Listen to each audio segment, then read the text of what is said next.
What's up? What's up? What's up? What's up? Let's share the screen, right? So let's share the screen. What's up? We're going to be talking today about types of investments. Okay. Why is this? Yeah, let's go. Okay. So what's up with you guys? What do you know about investment? So let's listen to this dude and teach us about Most investment. people have heard that investing is the best way to accumulate wealth. I guess you all have had that. Investing is the best way to accumulating what? Wealth. To accumulating wealth. Investing is the best way to accumulating wealth, right? So let's go there. Investment is the act of redirecting resources from being consumed today so that they may create benefits in the future. Mm, More precisely, investment is the use of assets to earn income or profit. mm. The wealthiest individuals in the world became wealthy through successful investment of their assets. Let's go over the basics regarding common ways that people invest. Stocks and bonds are I know you guys are all familiar with stocks and bonds. So, what do you know about stocks? What do you know about bonds? Let's try it. Beautiful thing about this video is that I try to break everything down for our two good. of the most common forms of investment. A Mm, stock is a representation of ownership in a public company. They can be risky to purchase as their prices can change dramatically and unpredictably, but mm. Prices can change, and sometimes prices can just stay the same for a very, very long time. Uh, Sometimes it gets frustrating, but once you master it very well, you know when to go in, know when to go out, and you know where to put your money and where not to put your money. often the bigger the risk, the bigger the potential reward. There are two ways for stockholders to make money: dividends and capital gains. Dividends and capital gains. I love dividends. I love capital gains also. So let's pay attention. Okay. Dividends are profits paid out 4 times a year to all shareholders. Hmm. The size of the dividend depends on the profit of the company. Capital gains are when a stockholder simply sells their stock for more than they originally paid for it. If the stockholder made a profit, it's a capital gain. If they lost money, it's a capital loss. A market for buying and selling stock is called a stock exchange. Brokerage firms are businesses that help stockholders trade stocks and sometimes even deal out stocks. These days, anyone can easily access the stock exchange on their phone through apps that offer brokerage. Yeah, there's so many apps in Nigeria. We have the Invest Nigeria app. We have the Zscres.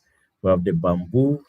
I think Stambik too. I think there's some insurance companies, the AIMS, not AIMS. Oh, forgive me. If I remember, I'm going to let you guys know in the comment section, right? I think where's my phone? I have it somewhere. So there's so many investment apps um, that are approved by the government. Some of them are very, very solid that you can trust, reliable. So let's take advantage and start investing. Okay, let's continue. Services. A bond is essentially an IOU issued by a corporation or by some level of government. When you buy a bond, you are loaning money in return for a guaranteed payout at a later date. Bonds are usually a more stable investment than stocks. There are three components of bonds: their coupon rate, maturity date, and par value amount. The coupon rate is the interest rate that a bond issuer will pay to the bondholder. The time at which payment to a bondholder is due is called the bond's maturity. A bond's par value, assigned by whoever issues the bond, is the amount to be paid to the bondholder at maturity.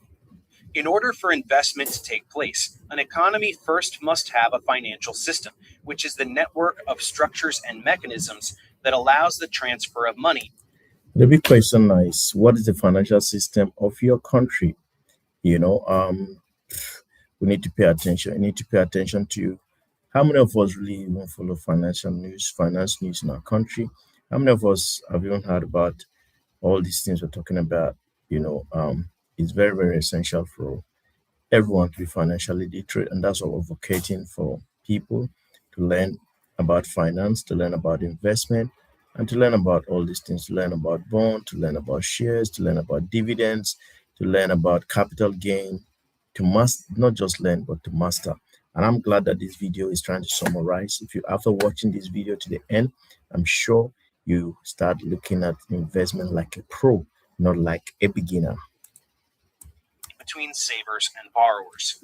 As we learned in the previous tutorial, when people save their money, they often are actually lending funds to others. Savers and borrowers may be linked directly through what's known as financial intermediaries.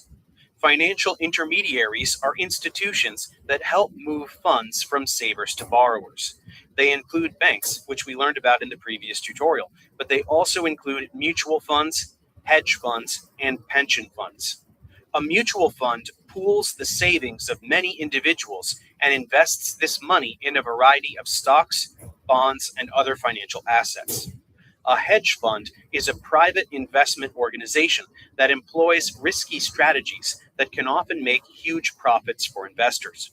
In general, these investors already have tremendous wealth and are knowledgeable about investing. A pension fund is income that some retirees receive after working a certain number of years or reaching a certain age. In some cases, injuries may also qualify a working person for certain pension benefits. Employers set up pension funds by collecting deposits, and pension fund managers then invest those deposits in stocks, bonds, and other financial assets.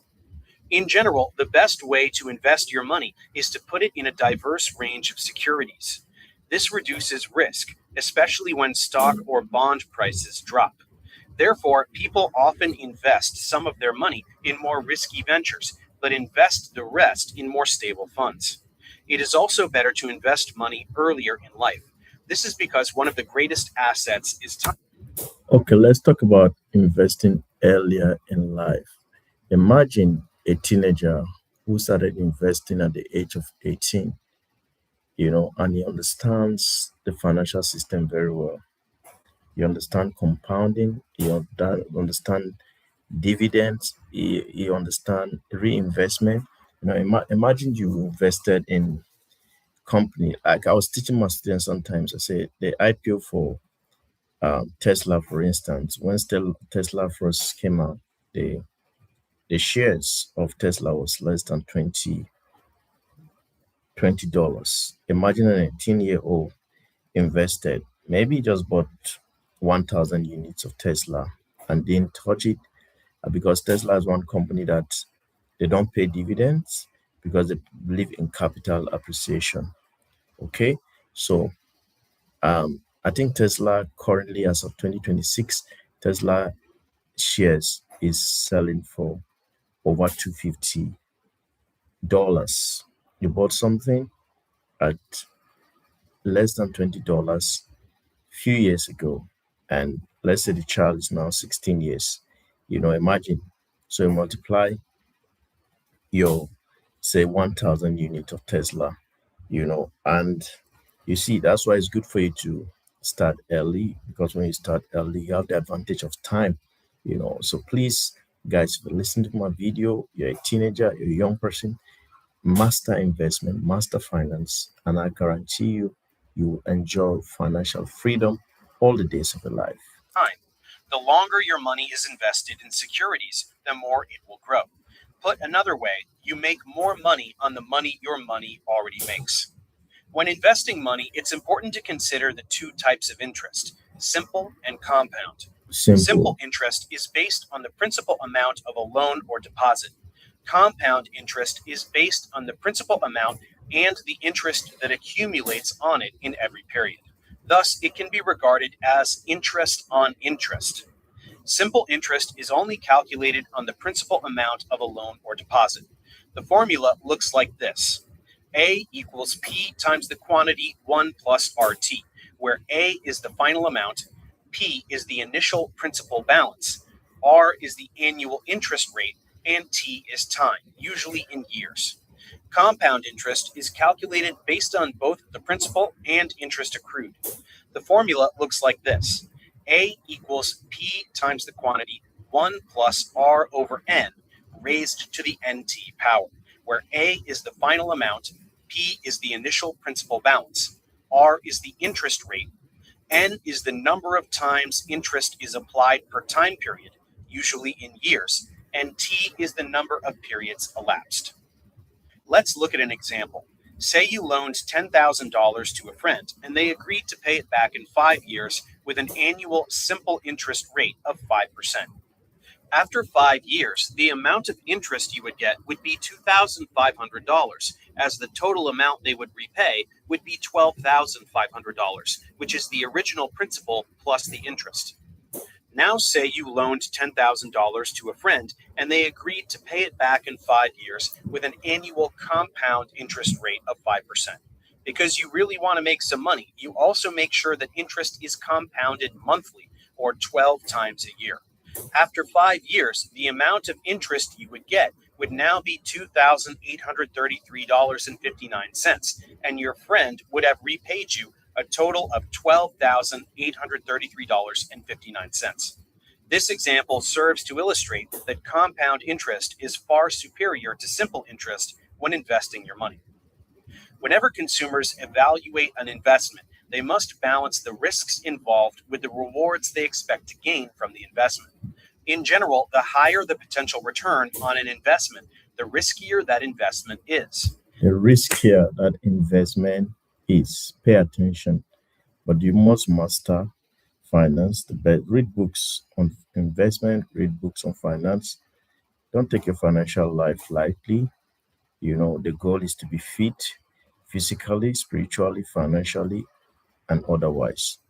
The goal is not to be fit in one aspect alone.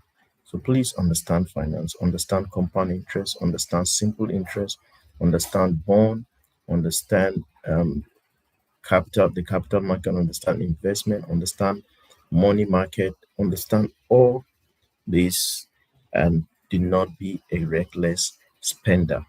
Do never be a reckless spender. Let's conclude the video now. In the next tutorial, we will look at... Okay, so basic of investment in stocks, bonds, mutual funds, and types of interest. That's what we just learned now, and I believe that you guys have a little knowledge. I'll come again with some good videos for us. God bless. Bye bye. And please remember, don't be a reckless spender. Spend your money wisely. God bless. So I'm going to stop sharing the screen and we're going to go on this. So please, guys, simple. Learn about money and your life will never be the same again. Thank you so much. God bless.